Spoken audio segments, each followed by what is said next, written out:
This is Stock Day. News and interviews from the microcap world.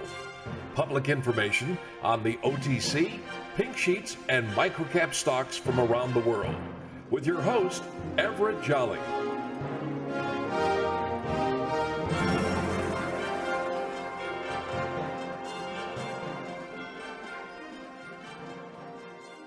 On today's show, we have a very exciting guest. He is Rick Davis. He is currently the CEO of PowerVerde Inc., trading under the ticker symbol PWVI. Richard, thank you very much for coming on the show. Give us a little bit back history of yourself and of your company also. Thanks, Everett. My background is really investment banking for 34 years. I've worked at some of the large wirehouses in corporate finance. I sort of by default got involved with running PowerVerde as the current CEO. I'm very excited to take this new chapter in my life and actually run a company and grow a company, particularly exciting as an energy company. You know, there's a lot of energy companies out there that are producing energy, but what makes PowerVerde a little bit different than from those other systems? Well, I think your listening public is probably familiar with photovoltaic, commonly known as, the solar panels you see on rooftops. And I think people are certainly familiar with wind technology in the form of windmills. And those are currently the gold standard in terms of alternative energy. But PowerVerde, is a unique company that turns free fuel. That fuel would be waste heat. And it turns that free fuel into free electricity with no waste stream byproduct or any kind of pollution, carbon dioxide, etc. So we think as an alternative to what people commonly understand and know, this is an interesting, maybe tertiary market that's very unfamiliar to your listening public. Now, you guys have been in R&D for a long time. You have certain proprietary designs. Do you have any patents? And could you bring us up to speed for myself and the listeners out there? Well, we do. Our energy system, we've trademarked it the Liberator. We named it the Liberator. And we've built several of them over the last 7 years. It's a hard space. If it was not difficult, there'd be a lot of companies pursuing this. I know of one company, not publicly traded, but a company that is our only competitor commercially that offers a system. So we tend to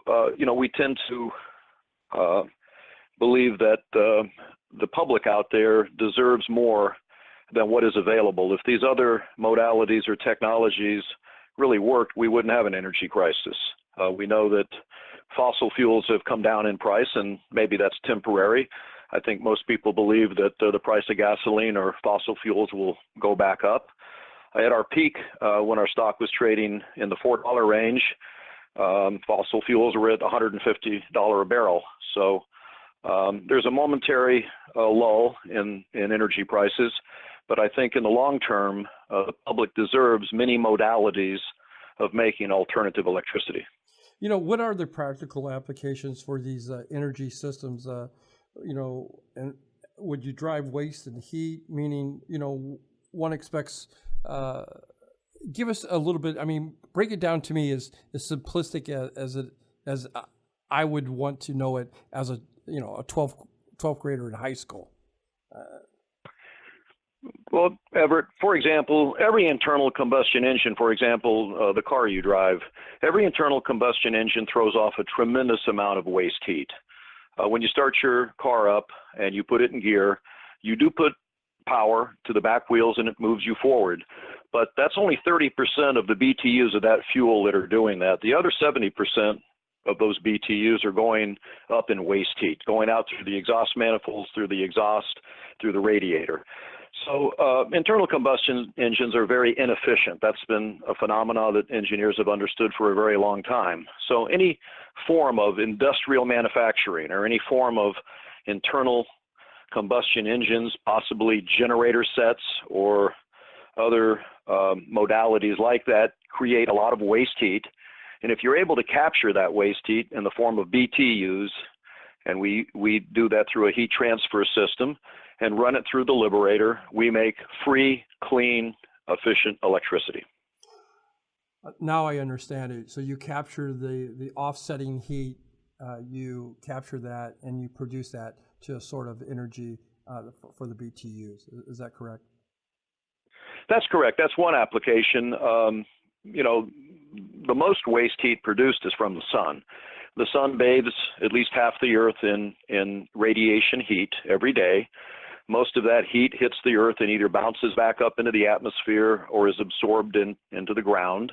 And probably the greatest application would be if you can catch that heat through, traditional technology and put it in a battery. A battery could be as simple as a swimming pool. If you had collection devices and you collected heat from the sun and funneled that heat into a swimming pool, for example, if you put enough heat in there, it'll boil. You'll bring the temperature up to 212 Fahrenheit. That's just an example of putting BTUs into water. Now, that water will hold those BTUs, and that's why we refer to it as a battery. Even at night, when the sun goes down, that heat remains in that swimming pool, so to speak, or that battery, and you can draw those BTUs out of that battery into the liberator and make electricity even at night. So probably the best example of waste heat would be the sun. I see. My guest today is Richard Davis. He is the CEO of PowerVerde Inc. Under the ticker symbol PWVI. Now that you explained the process to us, Richard, where are we at in taking it and making it a commercial capacity where we're going to be able to monetize that? We have a significant facility in Phoenix, Arizona. We have installed a very large boiler and all the requisite infrastructure to create heat in a lab setting to test our equipment. It's very expensive to set up a facility like this. We think we're one of the premier facilities in the world. We're able to test machines up to currently 50 kilowatts with the heat we generate. At the end of the day, heat is heat, whether it's coming from a boiler, whether it's coming from an internal combustion engine, whether it's coming from the sun. Heat is heat, and it's measured in BTUs. So the practical applications would be, as I said, perhaps the most ubiquitous would be capturing heat from the sun and making free electricity. Perhaps the next area of low-hanging fruit would be cogeneration off existing generator gensets. For example, a country like the Bahamas, they don't have nuclear power, they don't burn coal, they run on diesel. Their island nation and most of the Caribbean runs on diesel gensets. Even municipal power is created by diesel gensets. And these gensets making power 24/7 are throwing off waste heat 24/7. So if you capture that waste heat and make additional electricity off of what they're throwing off free anyways, in a sense, you're making their machines more efficient. And we think that's a step in the right direction for PowerVerde. Now, I know you guys have revenues and historically a high valuation. Can you talk about maybe the future growth of revenues comparing to 2015 to where we might go in 2016 and 2017, and maybe talk about where the price of your stock is currently at? Well, I'm a little embarrassed that we're trading in a penny stock, territory, currently around 12 cents a share. But we really are a real company. We have a very tight capitalization. We only have 33 million total shares outstanding. We have a very strong balance sheet. But we haven't cared so much in the last few years about telling our story and promoting the stock. That hasn't been important to us. It's a hard space we're in. If it was easy, there'd be lots of companies around the globe making free electricity off of waste heat, and you'll find there's very few. In our space right now, there's almost none. I only know of one competitor in the whole world that services the, say, 200 kilowatt and lower space. So I guess I would say that we've been sort of in a quiet period or not really caring about the stock price. We do have revenues. We have been able to fund our operations without equity dilution. And we're at a point this year where we have developed the Liberator to a level where we're demonstrating 50 kilowatts of free, green, clean power. And we think this is the year where we sell more commercial machines to the industry, and it's sort of our coming out party, if you will. It's just been tough. The R&D space, it always takes a little longer.